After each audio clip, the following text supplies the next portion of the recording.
Kalau kita perhatikan di hari-hari ini, kita itu mengalami surplus agama, surplus kepercayaan, surplus iman, tapi kita mulai defisit di dalam perbuatan, defisit dalam kasih, defisit dalam kekuatan dan pengetahuan kita. Seharusnya kalau kita surplus dalam agama, surplus di dalam iman, maka yang terjadi adalah kedamaian. Kita surplus percaya kepada Tuhan, tapi yang terjadi adalah kehidupan bukan semakin hari semakin baik, tapi semakin hari semakin kacau.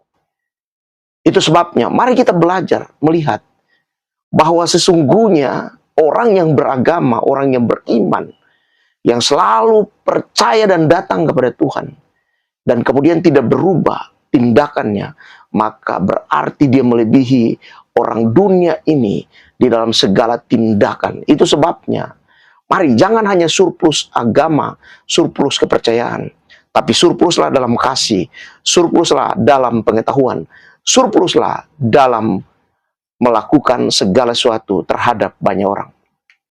Kalau kita perhatikan di hari-hari ini, kita itu mengalami surplus agama, surplus kepercayaan, surplus iman, tapi kita mulai defisit di dalam perbuatan, defisit dalam kasih, defisit dalam kekuatan dan pengetahuan kita. Seharusnya kalau kita surplus dalam agama, surplus di dalam iman, maka yang terjadi adalah kedamaian.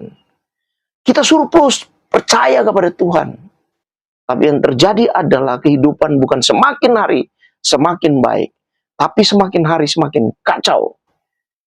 Itu sebabnya mari kita belajar melihat bahwa sesungguhnya orang yang beragama, orang yang beriman, yang selalu percaya dan datang kepada Tuhan, dan kemudian tidak berubah tindakannya, maka berarti dia melebihi orang dunia ini di dalam segala tindakan. Itu sebabnya, mari jangan hanya surplus agama, surplus kepercayaan, tapi surpluslah dalam kasih, surpluslah dalam pengetahuan, surpluslah dalam melakukan segala sesuatu terhadap banyak orang.